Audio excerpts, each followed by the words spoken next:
your program in November, and I was at the beginning super overwhelmed with the logic game section, but I've had a lot of improvement on it. So I'm feeling really, really good, which is great. And the videos and everything. And so that's been great. I guess my main concerns would be for reading comprehension. Like sometimes I get overwhelmed with the amount of text and I start to panic a little bit, like when it's, oh, find the main argument or the purpose of the argument, and I get a little flustered. So if you had any tips or techniques or anything to not get super overwhelmed or stressed out, that would be great. Yeah, sure. I mean, one idea is to just drill main point specifically. So read a passage. What's the main point? If you're not sure, to get started, just look at the answer. Just check the answer for that related question and see how LSAC articulates it. Don't even worry about the other questions. Just aim to nail that. I know it's giving you trouble, but if you don't get that, then you're going to lose a lot of the passage. So I want you to make sure that if nothing else, you can learn to get that either from LSAC's wording and the correct answer, or over time, you'll start to pre-phrase it. And then you'll see if your pre-phrase is in line with what LSAC is saying. Right. Okay, that makes sense. I guess another one would be even the layout. For this would be the first time I'm taking like a proctored exam, and so it has me like a little nervous about like how the layout will be of the exam, and like if will there be breaks between sections, like if like a logical reasoning section comes up, then a break, and then reading comp, and then a break? Or great question. So a standard sitting of the LSAT is 2 sections back to back, a 10-minute break between sections 2 and 3, and then sections 3 and 4 back to back, no break. There's just a 1-minute countdown between 1 and 2 and between 3 and 4. That's it. And in terms of the look and feel of the exam, have you been using LawHub? Yes. Yeah. Perfect. So it'll look the same as that. Okay, just like that, like when it comes up. And I was just wondering, like, will someone be watching me as I take the exam? Like on my screen, will I be able to see them?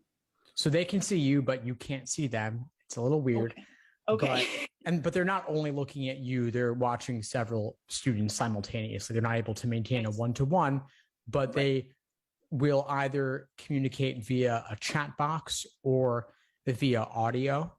Okay. I think it's up to them how they choose to communicate, but it will be either or both of those ways. Okay. Thank you. And then I guess my other question is, this is like just general like test taking and anxiety and stress. But when I'm going through questions and like sometimes if I don't like instinctively see like a right answer, or like I start to panic a little bit and like stress out. And I'm just wondering for like ways that I can like not have that happen, that I get so stressed out, then the rest of the test I'm like, oh, panicking for the rest of it. For sure. Totally understood. A couple of thoughts come to mind. One is mindfulness practice, to focus on learning to let go of whatever came before, move on to the next thing so you can focus on exactly the question in front of you at that moment. Have you ever tried mindfulness meditation, focusing on breath, things like that? No, I haven't. No, but I would give it a shot. Okay. Even just a couple minutes a day, even just starting as small as you need to. Could be 30 seconds, could be a minute, even over the next month or so. It could help, because the idea is that you notice when your mind is wandering, you bring it back to the task at hand, whether it's your breath or it's an LSAT question. Whatever happened previously, we're letting go of that. We're moving on to this single question, knowing that everything's worth the same and no one question will make or break you. Right. The other thought that comes to mind separately is that it's not always about pre-phrasing. Your pre-phrase or your prediction may not match what LSAC was looking for, especially for a strengthen or weaken question. There could be a variety of ways to strengthen or weaken an argument. Right. So what you came up with, what you predicted, may not be what they were looking for. It's just somewhat arbitrary. And then the other thing is that a lot of times, like for example, on reading comp, they're really good at making the right answers seem unappealing. So it really is the best of the worst. And so sometimes, especially in reading comp, I would recommend working by process of elimination. So you're not looking for the right answer, you're looking for 4 wrong answers and knocking those out. Okay. Okay. That helps a lot. Yeah. I tend to like, just even with other exams, get in my own head. And I know like that's a big part of this for me is like, I'm feeling prepared and like I'm feeling ready for the exam. It's just the anxiety of taking the exam, which sometimes, I don't want that to affect my performance. So if I can control that, and that would be good. For sure, of course. To the best of my ability. Yeah. How many have you taken a good number of practice tests? I have. So I started probably timing myself maybe 3 weeks ago, going through time practice tests and excuse me, sorry, just on games separately, seeing how long it will take me to go through like a logic game and seeing my time if it's like within like I've been around like 6 to 8 minutes depending on the game. Like some are a little harder than others and some are super quick and I could get done maybe in like 4 or 5 minutes. But so I've been practicing timed tests probably about 3 weeks ago, and I've done I would say maybe like half of what Law Hub has on their list so far. Nice. That's a lot of exams, and we're talking about 30, 40. Yeah, that's great. I mean, the idea is that you want to get a lot of those under your belt so that test day is like just another run through. So taking those 4 section sittings with the 10-minute break in the middle, also scrambling the order. It could be that games is first. It could be that games is last. I know that in Law Hub, it's games, reasoning, reading comp. Yes. That's not necessarily how it's going to be on test day. Oh, okay. So good to know. The sections could be in any order, and you're only going to have 1 scored section of LR on test day. So 1 scored of games, 1 scored of reasoning, 1 scored of reading comp, and then the extra unscored experimental section could be any of the 3 types. Okay. So make sure that you're randomizing it and mixing it up in each of those ways so that you're ready for whatever they throw your way.